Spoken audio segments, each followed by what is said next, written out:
মালিক ইবনে দিনার বলে, আল্লাহ রাব্বুল আলামিন আমাকে মাফ করে দিয়েছেন। শুধু তাই না, ওই যে তাকায় দেখো, একটা বালাখানা দেখা যায়, একটা বাড়ি দেখা যায়। আল্লাহ এই বাড়িটাও আমাকে দান করেছে। সুবহানাল্লাহ জুড়ে বলে। শুধু তাই না, ওই যে বাম দিকে তাকায় দেখো, আরেকটা বড় বালাখানা দেখা যায়। আমার ওই বালাখানা থেকে আরো কত সুন্দর ওই বালাখানা দেখা যায়। ওই বালাখানাকে আল্লাহ রাব্বুল আলামিন একজন খামারের জন্য আল্লাহ তৈরি করে রেখেছে। এই আল্লাহর ওলির ঘুম ভেঙে গেল। মালিক ইবনে দিনার রাহমাতুল্লাহি আলাইহি যখন বললেন, আমার বালাখানা থেকে খামারের বালাখানাটা আরো অনেক সুন্দর আল্লাহ বানায়া রাখছে। এমনিতেই ওই আল্লাহর ওলি খামারকে তালাশ করার জন্য সুদূর অনেক দূরে খামারের বাড়ি, তার বাড়িতে চলে গেল। সন্তানগুলিকে ডাক দিয়ে বলে, এ বাবা, আয় আয়, তোর বাবার এমন কি গুণ ছিল? যুগ শ্রেষ্ঠ আল্লাহর ওলি মালিক ইবনে দিনারের বালাখানার চাইতে তোর বাবার বালাখানাটা আল্লাহ আরো অনেক সুন্দর করে বানায়া রাখছে। এ বাবারা, জবাব দাও, এমন কি আমল তোমার বাবা করেছে? এমনিতে সন্তানাদি বলে, হুজুর আমরা জানি না, আমার মাকে আপনি জিজ্ঞাসা করতে পারেন। আল্লাহ মালিক ইবনে দিনার যখন এই কথা ওনার কানের মধ্যে শুনে দিয়েছি, ওনার মনের মধ্যে আর শান্তি নাই। এবার খামারের স্ত্রীর কাছে গিয়ে বলে, ও মা, এমন কি আমল আপনার স্বামী করেছে যে আমলের কারণে আল্লাহ রাব্বুল আলামিন তাকে শুধু জান্নাত দিয়েছে তা না, মালিক ইবনে দিনারের বালাখানার চাইতে আরো সুন্দর একটা বালাখানা আল্লাহ সৃষ্টি করে রেখেছে? এমন কি আমল আপনার স্বামী করেছে? এমনিতে বিবি বলে, আমার স্বামী যখন আজান হয়ে যাইত, আল্লাহু আকবারের ধ্বনি যখন দেওয়া হইতো, আল্লাহু আকবারের আওয়াজ যখন দেওয়া হইতো, আমার স্বামী কুদালের কাজ করত। শুধু তা না, কুদাল বানাইতো, দা বানাইতেন। এমন একটা অবস্থা, সব সময় খামারের কাজে ব্যস্ত থাকতো। আমার স্বামী যখন কানের মধ্যে আওয়াজ চলে আসতো, আল্লাহু আকবার, আমার স্বামী যদি এই কুদালটা পিছনের দিকে থাকতো, পিছনে রেখেই সরাসরি মসজিদে চলে যাইত। আমার স্বামী যখন আল্লাহু আকবারের ধ্বনির এই আওয়াজটা কানের মধ্যে চলে যাইত, আমার স্বামী সামনের দিকে যখন এই কুদালটা রাখতো, সামনে বরাবর ছেড়ে দিত, সরাসরি দৌড় দিয়ে মসজিদের ভিতরে প্রবেশ করত। মুয়াজ্জিন সাহেবের কণ্ঠে আল্লাহু আকবারের আওয়াজের ধ্বনি, এই আল্লাহু আকবারের আওয়াজ শোনার পরে ওই খামার সহ্য করতে পারে না। আগে আমার আল্লাহ, এরপরে আমার খামারের কাজ। ওই লোকটা সব সময় আযান হওয়া মাত্রই দৌড় দিয়ে মসজিদের ভিতরে চলে যাইত। এমনিতে আল্লাহর ওলি বলে, ওগো মা, আরো কোন আমল আছে? বলে, হ্যাঁ, ওই যে মালিক ইবনে দিনার, যুগ শ্রেষ্ঠ একজন আল্লাহর ওলি, উনার বাড়ি আমাদের বাড়ির পাশে। আমার স্বামী গরিব মানুষ, রাত্রিবেলা হঠাৎ করে একটা আওয়াজ শোনা যাইত। মালিক ইবনে দিনার সারা রাত আল্লাহর ইবাদত করত, আল্লাহর বন্দেগী করত, কিন্তু আমার স্বামী গরিব, এত দুর্বল ছিল। আমার স্বামীর মনে শুধু আফসোস থাকতো, আল্লাহ, আমি গরিব হওয়ার কারণে গভীর রজনীতে আমল করতে পারি নাই, তবে মাওলা আসরের কঠিন ময়দানে তুমি আমাকে আমার বলে ডাক দিও না। আল্লাহ, তুমি আমাকে তোমার মাহবুব বান্দা হিসাবে ডাক দিও। আল্লাহ রাব্বুল আলামিন আমার এই তেলাওয়াতকৃত আয়াতে কারিমাগুলির ভিতরে ইমানদার মুমিন মুসলমানের 5টা গুণের আলোচনা করছেন। কয়টা গুণের আলোচনা? যদি আমার কথা বুঝে থাকেন তাহলে একটু কথা বলবেন। আল্লাহ রাব্বুল আলামিন আমার এই তেলাওয়াতকৃত আয়াতে কারিমাগুলির ভিতরে 5টা গুণ, 5টা বৈশিষ্ট্য, 5টা কোয়ালিটি আমার আল্লাহ বর্ণনা করেছেন। পাঁচটা কোয়ালিটি, পাঁচটা বৈশিষ্ট্য আলোচনা করার পরে আল্লাহ রাব্বুল আলামিন এর পাশাপাশি আল্লাহ তিনটা পুরস্কারের ওয়াদা করেছেন। সুবহানাল্লাহ জোরে বলেন। পাঁচটা গুণের আলোচনার পরে আল্লাহ কয়টা জিনিসের পুরস্কার রাখছেন? তিনটা পুরস্কার আল্লাহ আমাদেরকে দিবেন। এই জন্য সংক্ষিপ্ত আকারে পাঁচটা গুণ কি, পাঁচটা বৈশিষ্ট্য কি, এটা আমরা সংক্ষিপ্ত আকারে জেনে নেই। এক নম্বর হইল ইন্নামাল মুমিনুনা আল্লাযীনা ইযা যুকিরাল্লাহু ওয়াজিলাত কুলুবুহুম। যখন ঈমানদারের সামনে আল্লাহর নাম উচ্চারণ করা হয় তখন তাদের দিল, তাদের মন, তাদের আত্মা কেঁপে ওঠে। সুবহানাল্লাহ জোরে বলেন।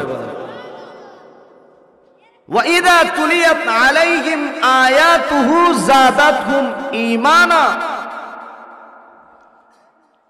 এরপরে আল্লাহ রাব্বুল আলামিন বলেন দুই নম্বর বৈশিষ্ট্য হইল ঈমানদারের সামনে যখন আল্লাহর কোরআনের নিদর্শন, কোরআনের আয়াতগুলি যখন তেলাওয়াত করা হয় তখন তাদের ঈমানি চেতনা, ঈমানি পাওয়ার আরো বেড়ে যায়। সুবহানাল্লাহ। ওয়া আলা রাব্বিহিম ইয়াতাওয়াক্কালুন। মুমিনের বৈশিষ্ট্য হইল তিন নম্বর, ঈমানদার ভরসা করবে আল্লাহর উপর। ভরসা করবে কার উপর? এক নম্বর হইল ঈমানদারের সামনে যখন আল্লাহর নাম নেওয়া হয় তখন তাদের অন্তর কেঁপে ওঠে, তাদের ভয় জাগ্রত হয়ে যায়। দুই নম্বর হইল তাদের সামনে যখন কোরআন থেকে আয়াতগুলি তেলাওয়াত করা হয় তাদের ঈমান বেড়ে যায়, ঈমানি চেতনা, ঈমানি স্পিরিট অটোমেটিক বেড়ে যায়। তিন নম্বর হইল ঈমানদাররা আল্লাহর উপরে ভরসা করে। আল্লাযীনা ইউকিমুনাস সালাহ ওয়া মিম্মা রাযাকনাহুম ইউনফিকুন। চার নম্বর, পাঁচ নম্বর বৈশিষ্ট্য হইল সত্যিকার ঈমানদার মুমিন যারা আল্লাহর বিধান নামাজ আদায় করবে। সুবহানাল্লাহ জোরে বলে। আল্লাহর দেওয়া সম্পদ থেকে আল্লাহর রাস্তায় খরচ করবে। ওয়া মিম্মা রাযাকনাহুম ইউনফিকুন। আল্লাহর দেওয়া সম্পদ থেকে আল্লাহ রাস্তায় যারা খরচ করে সত্যিকারের ঈমানদার। ঠিক কিনা জোরে বলেন। উলাইকা হুমুল মুমিনুনা হাক্কা। আল্লাহ বলেন ওই সমস্ত ঈমানদাররাই সফল। লাহুম দারাজাতুন ইনদা রাব্বিহিম। ওই সমস্ত ঈমানদাররা আল্লাহর কাছে বড় প্রিয়, মাহবুব। তাদের দরজাতকে আল্লাহ রাব্বুল আলামিন বুলন্দ করে দেন। সুবহানাল্লাহ জোরে বলেন। এক নম্বর পুরস্কার হইল লাহুম দারাজাতুন ইনদা রাব্বিহিম। আল্লাহর পক্ষ থেকে তাদের সম্মান, তাদের মর্যাদা, তাদের ইজ্জত আল্লাহ বাড়ায়া দেন। দুই নম্বর পুরস্কার হইল ওয়া মাগফিরা। আল্লাহর পক্ষ থেকে তাদেরকে ক্ষমার ঘোষণা। সুবহানাল্লাহ বলতেন না? তিন নম্বর হইল ওয়া রিজকুন কারীম। আল্লাহর পক্ষ থেকে উত্তম রিজিক আল্লাহ দান করবেন। তাহলে সংক্ষিপ্ত আকারে পাঁচটা গুণের আলোচনা বুঝলাম, তিনটা পুরস্কারের আলোচনাও আমরা বুঝলাম। এখন সংক্ষিপ্ত আকারে কিছু বিশ্লেষণ করব, তাফসীরের হাইসিয়তে কিছু কথা বলবো। আল্লাহ রাব্বুল আলামিন এই আয়াতগুলির ভিতরে পাঁচটা কোয়ালিটির আলোচনা করছেন। এক নম্বর হইল ইন্নামাল মুমিনুনা আল্লাযীনা ইযা যুকিরাল্লাহ। যখন সত্যিকার ঈমানদার তারা, যখন তাদের সামনে আল্লাহর নাম নেওয়া হয়, ওয়াজিলাত কুলুবুহুম, তাদের মনের মধ্যে একটা ধাক্কা লাগে, তাদের মনের মধ্যে একটা ভয় জাগ্রত হয়ে যায়। তখন ওই ঈমানদাররা যখন তার ভিতরে আল্লাহর ভয় ঢুকে, অন্তর যখন কেঁপে ওঠে, তখন সে সব সময় আল্লাহকে বড় হিসাবে মানে। সুবহানাল্লাহ জোরে বলেন। কারণ তার ভিতরে যদি আল্লাহর ভয় টিকেই থাকে তাহলে সব সময় সে আল্লাহর কথা স্মরণ করবে। তখন সে তার কাছে ব্যবসাকে বড় মনে করবে না, কৃষিকাজকে বড় মনে করবে না, রিক্সা চালানোকে আল্লাহর চাইতে বড় মনে করবে না, কোন মানুষ ড্রাইভারিকে আল্লাহর থেকে বড় মনে করবে না, বরঞ্চ নামাজকে সে ছোট মনে করবে না।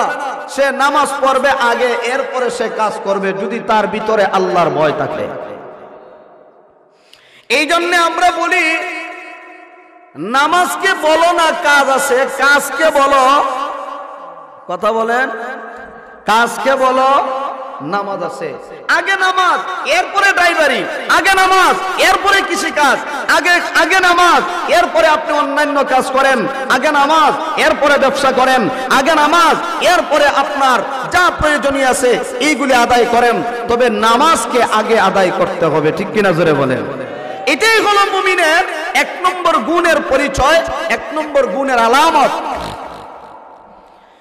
এই জন্য দেখবেন মুয়াজ্জিন সাহেব আল্লাহু আকবার একটা আওয়াজ দেয়, একটা ধ্বনি দেয়, এটার মানে হইল আল্লাহ সবচেয়ে বড়। সুবহানাল্লাহ নাই, আল্লাহ বড় না ছোট? আল্লাহু আকবার, আরো জোরে আল্লাহু আকবার। আল্লাহ সবচেয়ে বড়। এই জন্য মুয়াজ্জিন সাহেবের জবান থেকে আল্লাহু আকবারের ধ্বনি যে বের হয়, এটা মুয়াজ্জিন সাহেবের পকেট থেকে বের হয় না, এটা আল্লাহর দেওয়া কালাম, আল্লাহর দেওয়া কথা মুয়াজ্জিন সাহেবের কণ্ঠের মাধ্যমে আল্লাহ রাব্বুল আলামিন উচ্চারণ করান, আল্লাহু আকবার।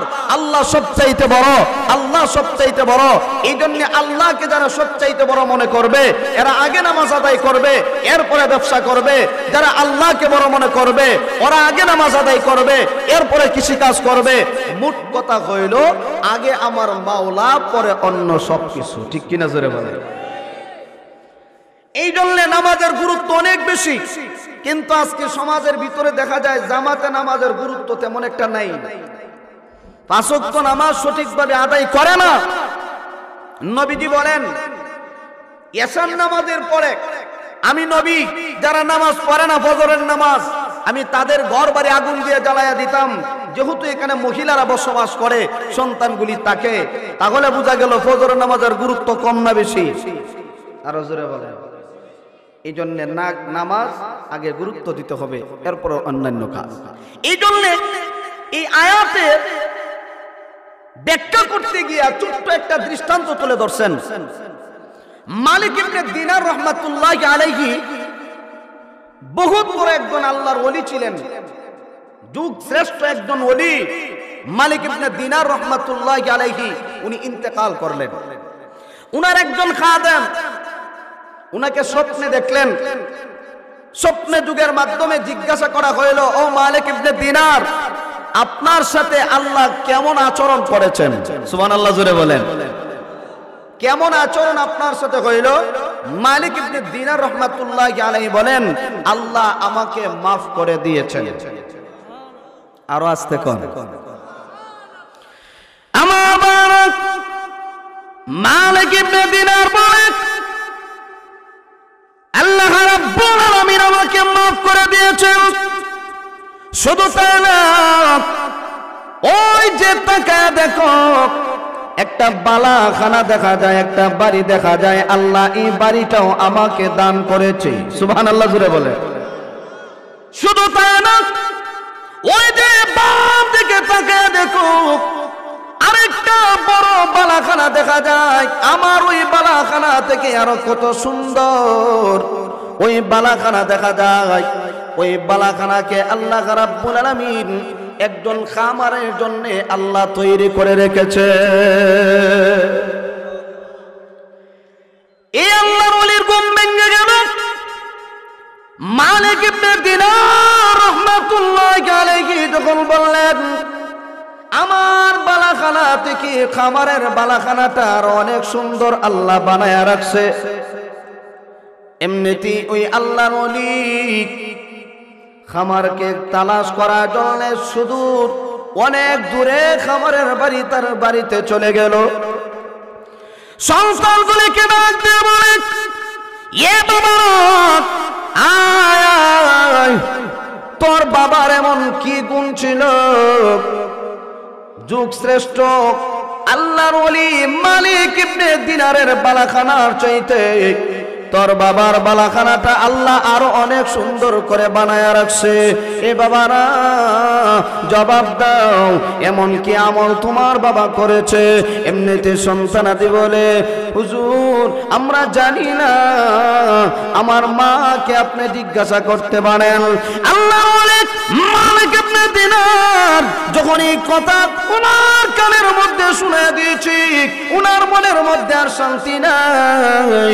এবার খাবারের স্ত্রীর কাছে গিয়া বলে, ও মা, এমন কি আমল আপনার স্বামী করেছে যে আমলের কারণে আল্লাহ রাব্বুল আলামিন তাকে শুধু জান্নাত দিয়েছে তা না, মালিক ইবনে দিনারের বালাখানার চাইতে আরো সুন্দর একটা বালাখানা আল্লাহ সৃষ্টি করে রেখেছে। এমন কি আমল আপনার স্বামী করেছে? এমনিতেই বিবি বলে, আমার স্বামী যখন আজান হয়ে যাইত, আল্লাহু আকবারের ধ্বনি যখন দেওয়া হইতো, আল্লাহু আকবারের আওয়াজ যখন দেওয়া হইতো, আমার স্বামী কুদালের কাজ করত। শুধু তা না, কুদাল বানাইতো, দা বানাইতেন। এমন একটা অবস্থা, সব সময় খামারের কাজে ব্যস্ত থাকতো। আমার স্বামী যখন কানের মধ্যে আওয়াজ চলে আসতো আল্লাহু আকবার, আমার স্বামী যদি এই কুদালটা পিছনের দিকে থাকতো, পিছনে রেখেই সরাসরি মসজিদে চলে যাইত। আমার স্বামী যখন আল্লাহু আকবারের ধ্বনির এই আওয়াজটা কানের মধ্যে চলে যাইত, আমার স্বামী সামনের দিকে যখন এই কুদালটা রাখতো, সামনে বরাবর ছেড়ে দিত, সরাসরি দৌড় দিয়ে মসজিদের ভিতরে প্রবেশ করত। মুয়াজ্জিন সাহেবের কণ্ঠে আল্লাহু আকবারের আওয়াজের ধ্বনি, এই আল্লাহু আকবারের আওয়াজ শোনার পরে ওই খামার সহ্য করতে পারে না। আগে আমার আল্লাহ, এরপরে আমার খামারের কাজ।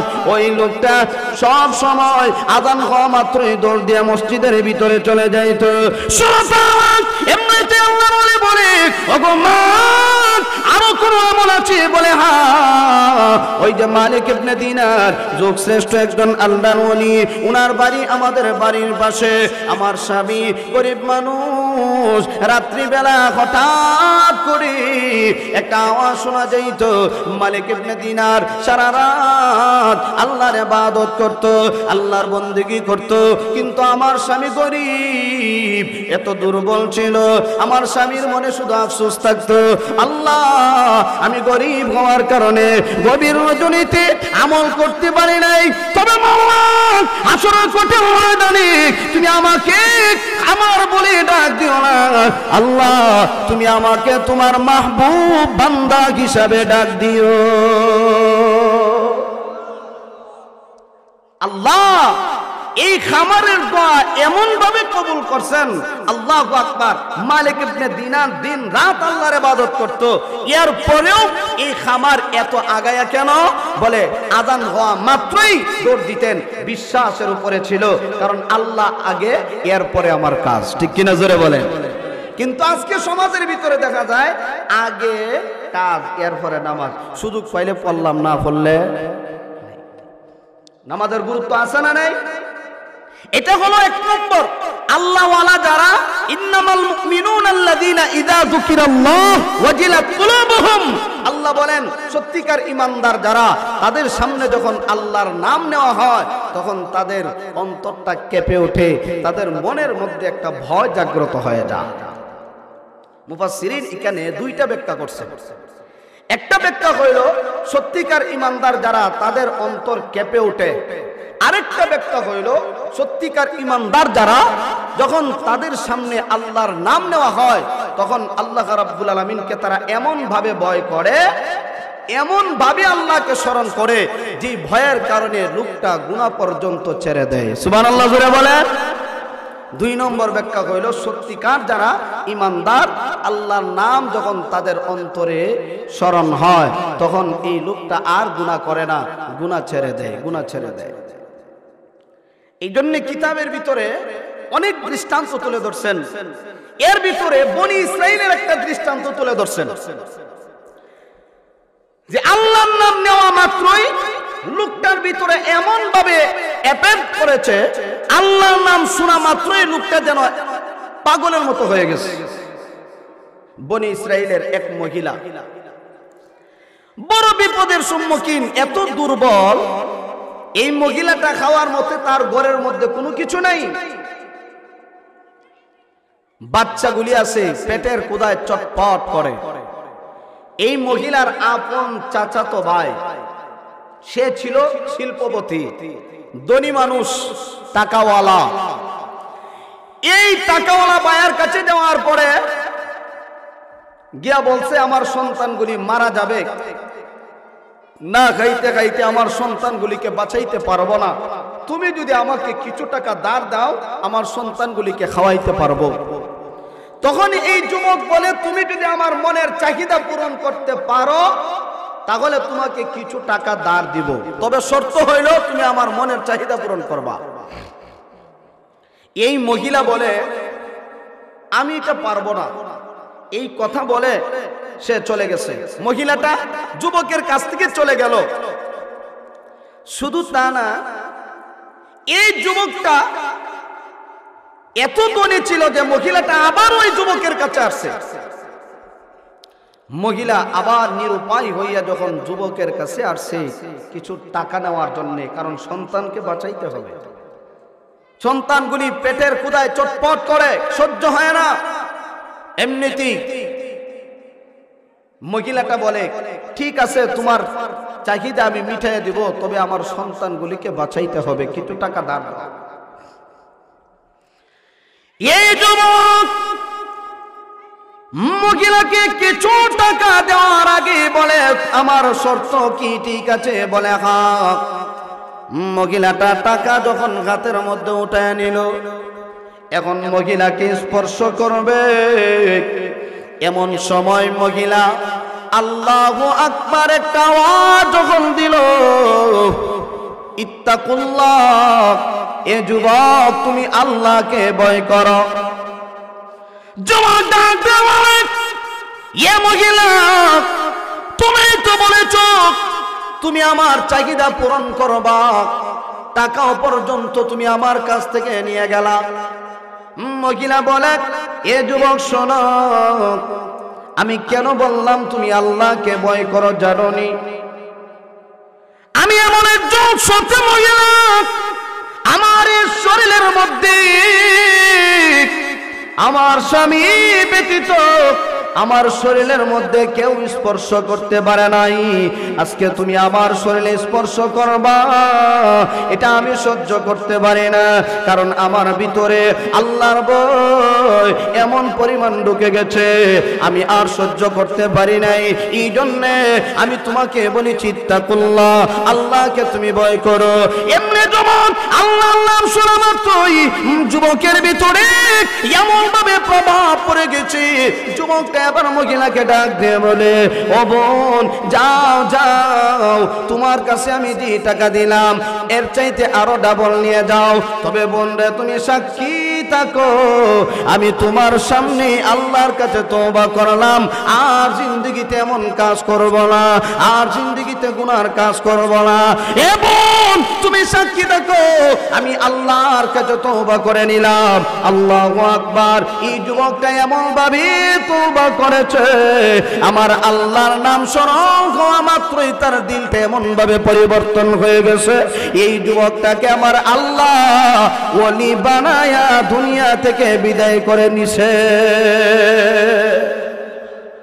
তাহলে ইন্নামাল মুমিনুনা আল্লাযীনা ইযা যুকিরাল্লাহু ওয়াজিলাত কুলুবুহুম, হইল যে আল্লাহ রাব্বুল আলামিন সত্যিকার ইমানদারের গুণের আলোচনা করতে গিয়ে বলেন, যারা সত্যিকার ইমানদার তাদের ভিতরে আল্লাহর ভয় দুকা মানা হইল, যখন আল্লাহর নাম স্মরণ হয়ে যায় তখন গুনাহ থেকে বেঁচে থাকে, সে আর গুনাহ করে না।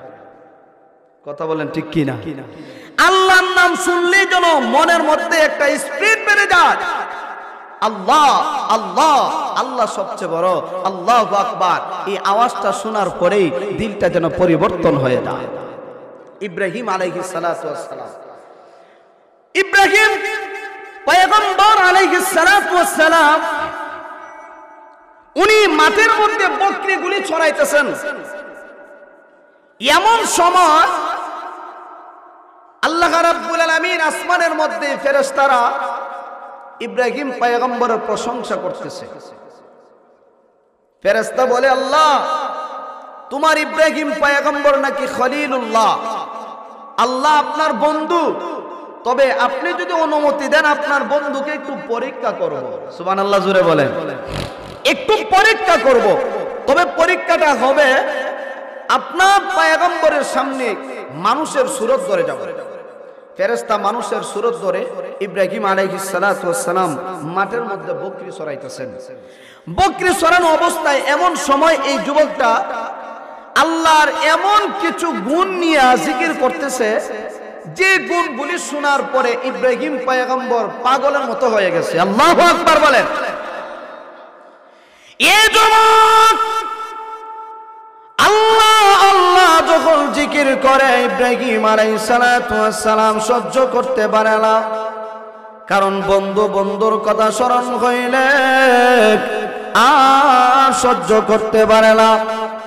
আল্লাহ যখন উচ্চারণ করেন, এমন সময় ইব্রাহিম আলাইহিস সালাতু ওয়াস সালাম উনিও এমন ভাবে জিকিরের তানের ভিতরে পড়ে গেলেন, আল্লাহু আল্লাহ আল্লাহু আল্লাহ আল্লাহু আল্লাহ আল্লাহু আল্লাহ, এমন ভাবে যে যুবক জিকির করে ইব্রাহিম আলাইহিস সালাতু ওয়াস সালাম উনিও জিকির করে। এক পর্যায়ে জিকির করতে করতে এমন মারিফতের সাগরে গিয়ে ঢুকে গেল। হঠাৎ করে যুবক জিকির বন্ধ করে দিয়েছে। এমনিতে ইব্রাহিম আলাইহিস সালাতু ওয়াস সালাম বলে, এ যুবক তুমি কেন জিকির বন্ধ করে দিলা? আরেকটা বার জিকির করো না, আরেকবার তুমি জিকির করতে থাকো। আমার আল্লাহর জিকির আমি যত করি আমার অন্তরের মধ্যে ততই মজা পায়। এমনিতে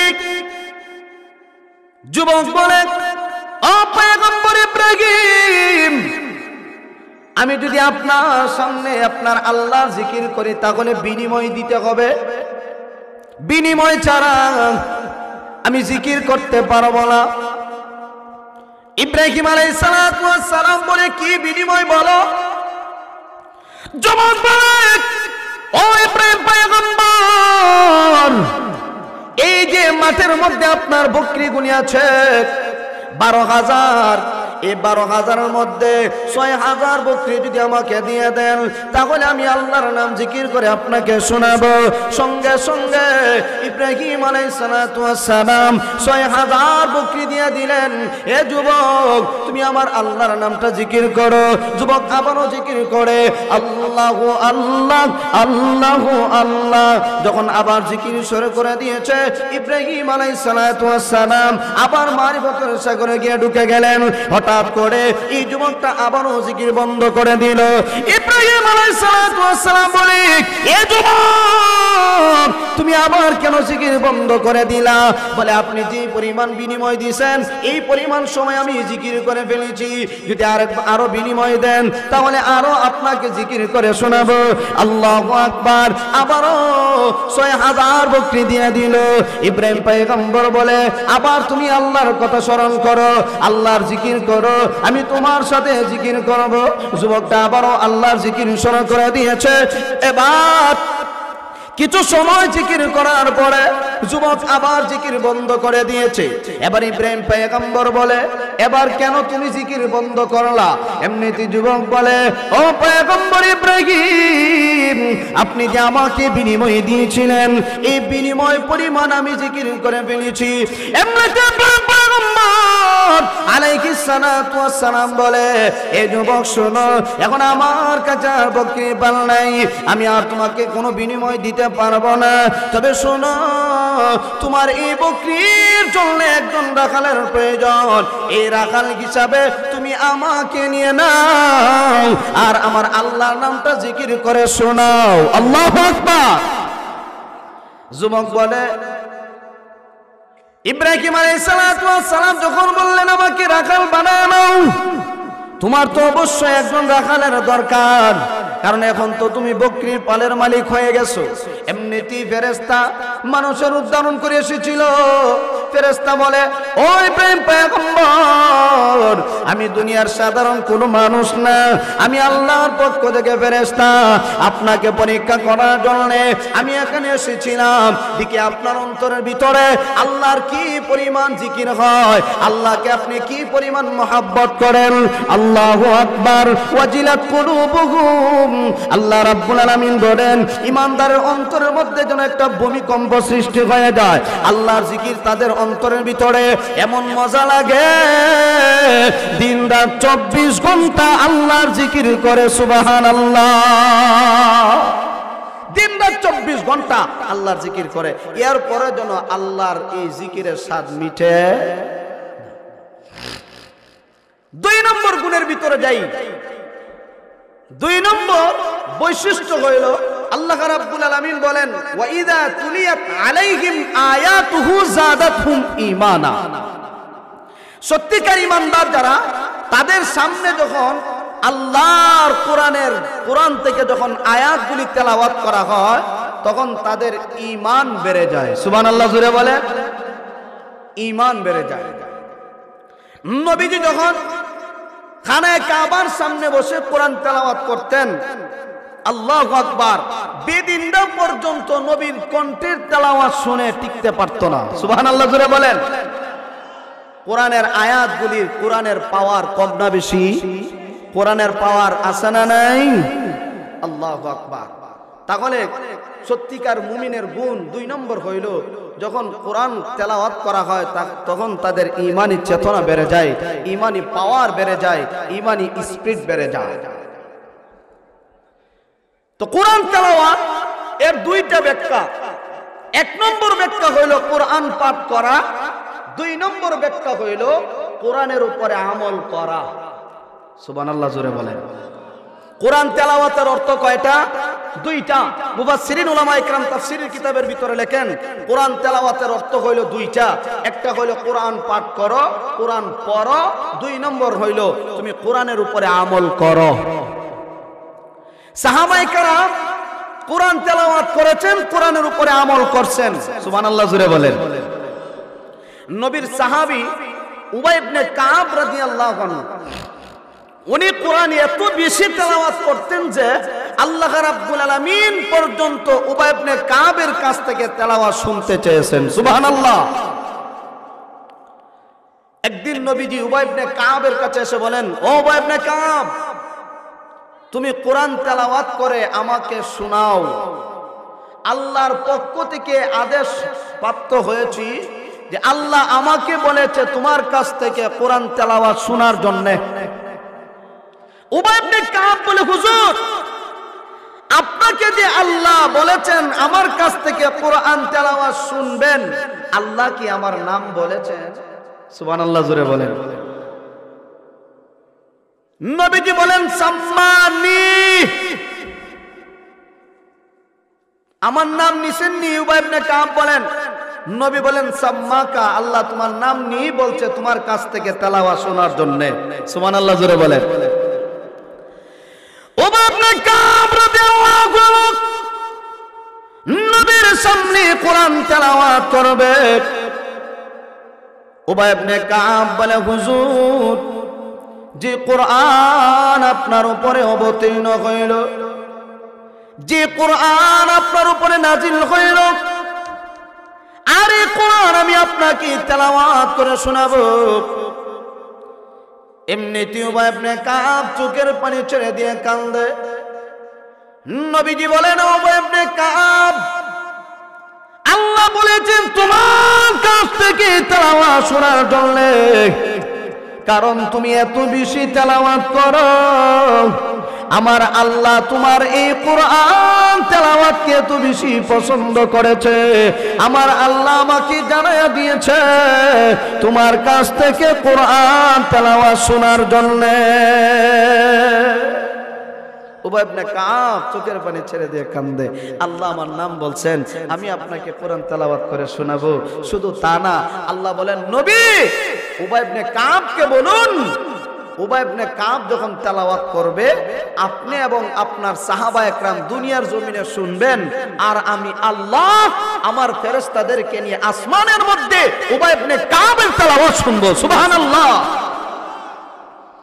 তাহলে ওয়া ইযা তুলিয়াত আলাইহিম আয়াতুহু যাদাতহুম ঈমানা, মুমিনের 2 নম্বর কোয়ালিটি হইল, 2 নম্বর বৈশিষ্ট্য হইল, যখন তাদের সামনে কোরআনের আয়াত তেলাওয়াত করা হয় তখন তাদের ঈমান বেড়ে যায়।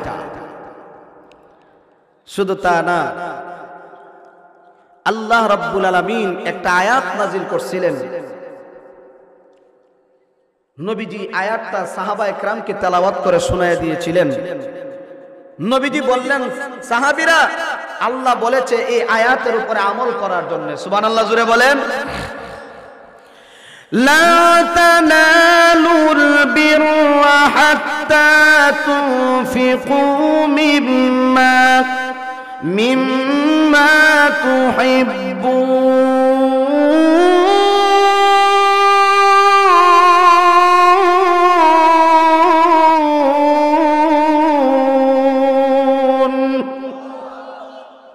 এই আয়াতটা আল্লাহ যখন নাজিল করলেন, নবীর উপরে আয়াত নাজিল হওয়ার পরে নবীজি সাহাবায়ে কেরামকে এই আয়াতটা শোনায় দিয়েছেন আর বলেন, সাহাবীরা, আজকে এই আয়াতের উপরে আমল করতে হবে।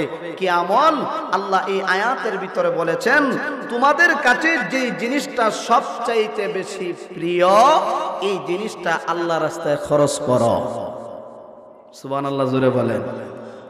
যে জিনিসটা আল্লাহর কাছে, তোমার কাছে সবচাইতে বেশি প্রিয়, এটা আল্লাহর রাস্তায় খরচ করো।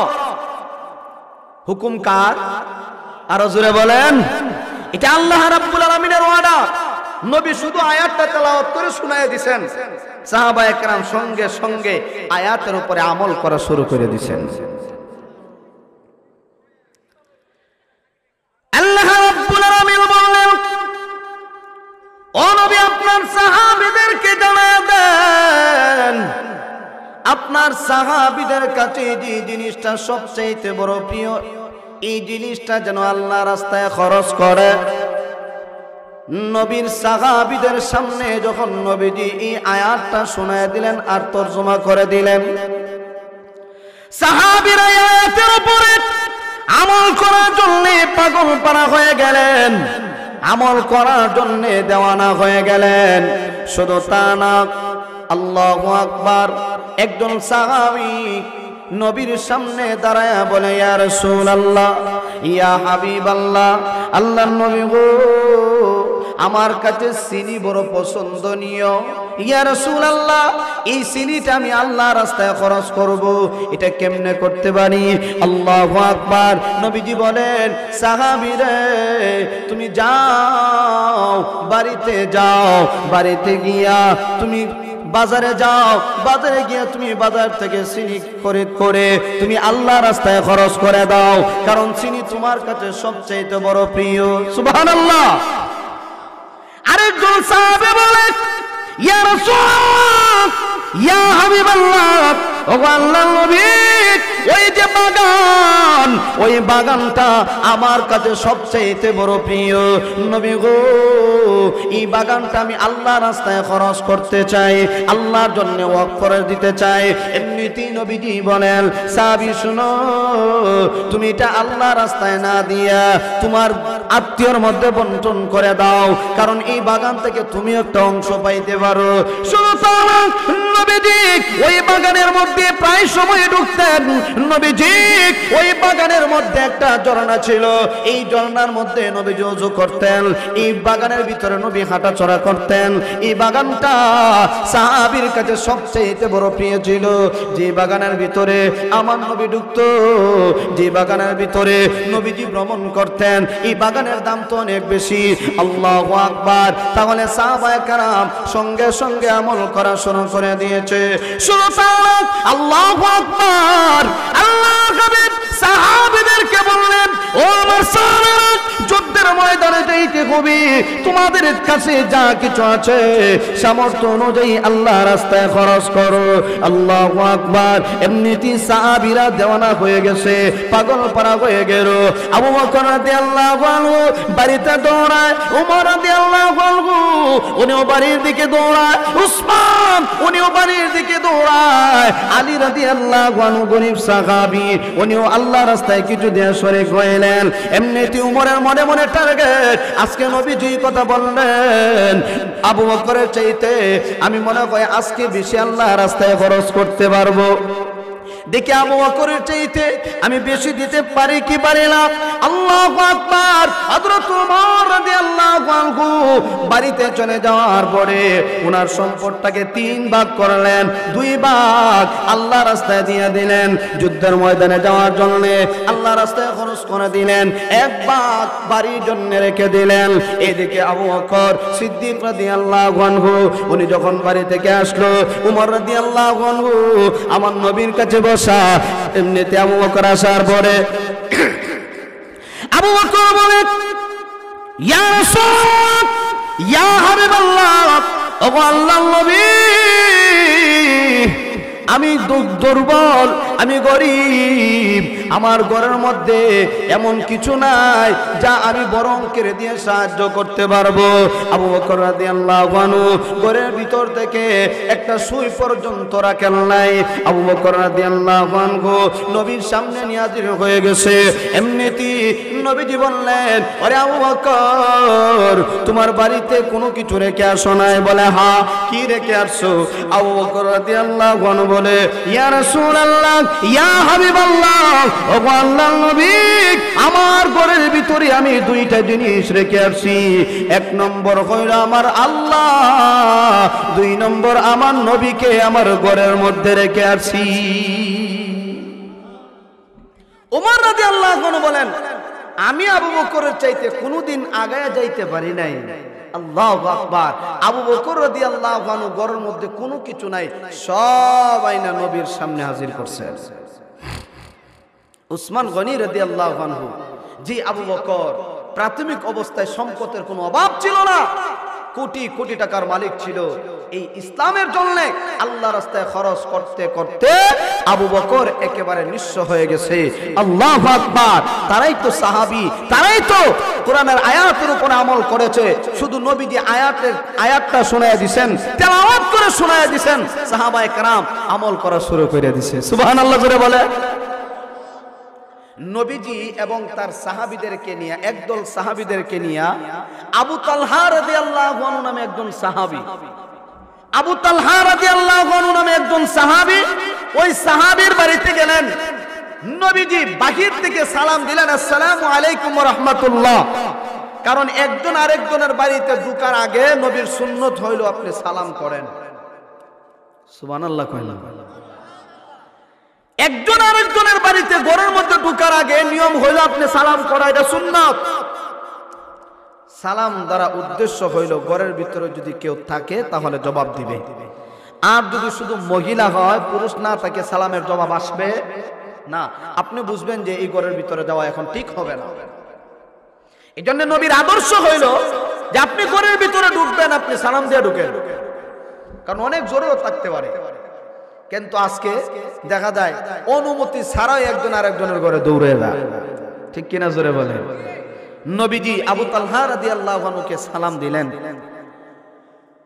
নবীজি সালাম দেওয়ার পরে আবু তালহা ঘর থেকে জবাব দিলেন। জবাব দিয়া দৌড়াইয়া বের হয়ে আসছেন। আসার পরে দেখে নবী এবং তার বড় বড় সাহাবী আবু বকর, উমর, উসমান, আলী সাহাবীরা ওনার বাড়িতে আসছেন। উনি তো আনন্দ, আল্লাহ গরিবের বাড়িতে নবী আসছেন, নবীর সাহাবীরা আসছেন, কি খাওয়াবেন? আল্লাহু আকবার। পাগলের মতো হয়ে গেছে, হুজুর আমার ঘরের ভিতরে আসেন। নবীজি এবং তার সাহাবীদেরকে নিয়ে রুমের ভিতরে ঢুকাইছেন। আবু তালহা রাদিয়াল্লাহু আনহু সাধ্যমতো সাহাবী এবং নবীকে খাওয়ানোর জন্য কিছু তৈরি করতেছেন, যে নবীকে কিছু খাওয়াতে হবে, কারণ এটা সুন্নত। একজন আরেকজনের বাড়িতে গেলে মেহমানদারি হয় কি হয় না?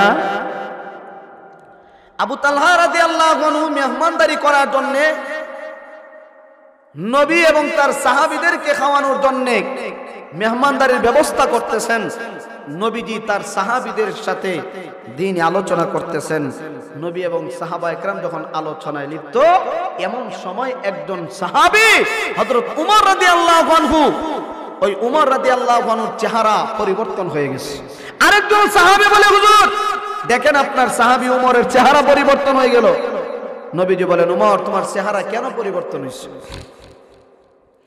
উমর রাদিয়াল্লাহু আনহু বলেন, হুজুর এই যে একটা ঘর আছে, এই ঘরের ভিতর থেকে একটা শিশু বাচ্চার কান্নার আওয়াজ আমি উমরের কানে আসে, যার কারণে আমি সহ্য করতে পারি নাই। নবী বলেন, ঠিক? বলে, হ্যাঁ। আবু তালহা দরজা খুলে দাও। দরজা খুলে দেওয়ার পরে তাকায়া দেখে ছোট্ট শিশু মাসুম বাচ্চা তার হাত এবং পা একটা খুঁটির সাথে বেঁধে রাখছেন। নবীজি বললেন, ও আবু তালহা এই বাচ্চাটা কার? আবু তালহা রাদিয়াল্লাহু আনহু জবাব দেয়, ইয়া রাসূলুল্লাহ, ইয়া হাবিবাল্লাহ, ওগো আল্লাহর নবী ওই বাচ্চাটা হলো আমার। বলে, তুমি এইভাবে খুঁটির সাথে কেন বেঁধে রাখলা? আবু তালহা জবাব দেয়, ইয়া রাসূলুল্লাহ, ইয়া হাবিবাল্লাহ, ওগো আল্লাহর নবী তাকায়া দেখেন আমার উঠান উপরে বরাবর তাকান, ওই যে একটা খেজুরের গাছ দেখা যায়, এই খেজুর গাছের মালিক কিন্তু আমি না, এই খেজুর গাছের মালিক একজন ইহুদি ব্যক্তি। তবে এই খেজুরের গাছ থেকে আমার উঠান বরাবর যখন খেজুর গুলা পাকনা পাকনা খেজুর গুলা পড়ে, আমার এই শিশু বাচ্চা উঠায় খেয়ে ফেলে। যখন খেজুর গুলি উঠানের মধ্যে থাকে, আমার বাচ্চা উঠায় খেয়ে ফেলে। আমি একদিন দুই দিন দেখার পরে আমি আবু তালহা সহ্য করতে পারলাম না, কারণ আমার মাসুম বাচ্চা সে তো বুঝে না একজন ইহুদি ব্যক্তির গাছ থেকে খেজুর গুলি পড়ে আমার বাচ্চা খেয়ে ফেলে। আমার বাচ্চা তো কোনো কিছুই বুঝে না, আমার বাচ্চা তো মাসুম, কিন্তু আমি তো বুঝি। ইয়া রাসূলুল্লাহ, হাসরের কঠিন ময়দানে যদি আল্লাহ রাব্বুল আলামিন আমাকে প্রশ্ন করে, আবু তালহা রে তোমার বাড়ির সামনে ইহুদি ব্যক্তির খেজুরের গাছ ছিল, এই খেজুর গাছ থেকে খেজুরগুলি পড়তো, আর তোমার সন্তানটা এই খেজুর গাছের খেজুরগুলি খেয়ে ফেলতো অনুমতি ছাড়া, তখন আমি কি জবাব দিব? আল্লাহর কাছে আমি জবাব দিতে পারবো না। তাই তো ইয়া রাসূলুল্লাহ, ইয়া হাবিবাল্লাহ, ওগো আল্লাহর নবী আমার এই সন্তানটা কি আমি যখন ঘর থেকে বের হয়ে যায় তখন আমি ঘরের মধ্যে তালাবিদ্ধ করে ফেলি, কারণ আমি বাড়িতে না আসা পর্যন্ত আমার ছেলে এই ঘরের ভিতরে থাকে। কারণ আমি বাড়ি থেকে বের হয়ে যাওয়ার পরে আমার সন্তান বের হইয়া ওই ইহুদি ব্যক্তির খেজুরের গাছ থেকে যে খেজুরগুলি পড়ে আমার সন্তান ভক্ষণ করতে পারে, কারণ আমার সন্তান ইহুদি ব্যক্তির গাছ থেকে খেজুর খাইবে অনুমতি ছাড়া আমি আবু তালহা সহ্য করতে পারি না। এই কিয়ামতের কঠিন ময়দানে আমি কি জবাব দিব? এই ভয়ে আমার সন্তানটাকে এই ঘরের মধ্যে তালাবিদ্ধ করে রেখে দিয়েছি। এমনিতেই নবীর চেহারা থেকে এমন ভাবে একটা অবস্থা হইল, নবীর চেহারা পরিবর্তন হয়ে গেল, চোখ দিয়ে পানি বের হয়ে আসলো। ও আবু তালহা কি শুনাইলা? এমনি নবী একটা ঘোষণা দিলেন, সাহাবীরা শোনো, এই মুহূর্তে এই খেজুরের গাছটা যে খরিদ করে আমার আবু তালহাকে দিয়ে দিতে পারো, আমি নবী ঘোষণা দিলাম আমি নবীর সাথে জান্নাতের ভিতরে সাথী হইয়া একসাথে ঘোরাফেরা করবে। এমনিতে নবীর সাহাবী উসমান গনি রাদিয়াল্লাহু আনহু উনি লাফ দিয়ে দাঁড়ায় গেছেন। উসমান গনি বলে, ইয়া রাসূলুল্লাহ, যদি অনুমতি দেন এই খেজুরের গাছটা আমি খরিদ করে আপনার সাহাবী আবু তালহাকে দিয়ে দিব। আল্লাহু আকবার। আবু তালহা রাদিয়াল্লাহু আনহু জন্যে এবার উসমান গনি ইহুদি ব্যক্তির বাড়িতে চলে গেল। ইহুদির ব্যক্তির বাড়িতে যাওয়ার পরে ইহুদিকে ডেকে বের করে আনলো। ওরে ইহুদি, আমার একজন সাথী ভাই আবু তালহার বাড়ির সামনে তোমার একটা খেজুরের গাছ আছে, এই গাছটা তুমি আমার কাছে বিক্রি করে দাও, কত দিরহাম তোমাকে দিতে হবে? এই গাছটা ধরেন 5 টাকা, কিন্তু লোকটা নিল 20 টাকা, ডাবল নিয়ে নিল। এমনি তো উসমান গনি বলে ঠিক আছে, তুমি একটা খেজুরের দাম 20টা খেজুরের দাম তুমি আমার কাছ থেকে নিয়ে যাইতে পারো, তবে আমার নবীর ঘোষণা করিল এই গাছটা কিনে যদি আবু তালহাকে দিয়ে দিতে পারি আমি জান্নাতের ভিতরে নবীর সঙ্গী হয়ে যাব, নবীর সাথে জান্নাতের ভিতরে কাটবো। আল্লাহু আকবার। উসমান গনি রাদিয়াল্লাহু আনহু এবার ওই ইহুদি ব্যক্তির কাছ থেকে গাছটা খরিদ করে আল্লাহু আকবার এবার নবীর দরবারে হাজির হয়ে গেল। ইয়া রাসূলুল্লাহ, ইয়া হাবিবাল্লাহ, ওগো আল্লাহর নবী, আমি আপনাকে এই মুহূর্তে সাক্ষী রেখে ওই গাছটাকে আমার ভাই আবু তালহাকে হাদিয়া হিসেবে দিয়ে দিলাম। হাদিয়া হিসেবে দিয়ে দিয়েছেন। তাহলে আমাদের কি অবস্থা? আল্লাহু আকবার। শুধু লান তানালুল বিররা হাত্তা তুনফিকু মিম্মা তুহিব্বুন।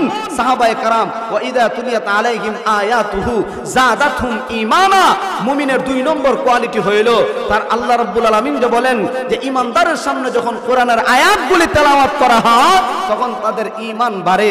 শুধু তা না, তেলাওয়াতের 2 অর্থ বলেছিলাম, একটা হইল কোরআন পাঠ করা, 2 নম্বর হইল এই কোরআনের উপরে আমল করা।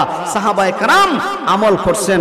শুধু তাই না, উলাইকা হুমুল মুমিনুনা হাক্কা, এরাই হলো সত্যিকার ঈমানদার। শুধু তাই না, ওয়া ইযা তুলিয়াত আলাইহিম আয়াতুহু যাদাতহুম ঈমানা ওয়া আলা রাব্বিহিম ইয়াতাওয়াক্কালুন। 3 নম্বর হইল ঈমানদাররা, মুসলমানেরা শুধুমাত্র আল্লাহর উপরে ভরসা করবে। কার উপরে? সুবহানাল্লাহ, জোরে বলেন। আল্লাহর উপরে ভরসা করবে। আজকে দেখা যায় বিপদে বললে মাজারে গিয়ে তলব করে, আজকে বিপদে বললে ফসলাদের মধ্যে কিচ্ছু নাই, এখন মাজারের নামে গরু মানে, আছে না নাই? এই জন্য ভরসা করবেন কার উপরে? আল্লাহর উপরে। শুধু তাই না, 4 নম্বর হইল নামাজ পড়তে হবে, নামাজের মাধ্যমে আল্লাহর পক্ষ থেকে ইমানদারদের সাহায্য আসবে। শুধু তা না, 5 নম্বর হইল যাকাত দিতে হবে আল্লাহর দেওয়া সম্পদ থেকে।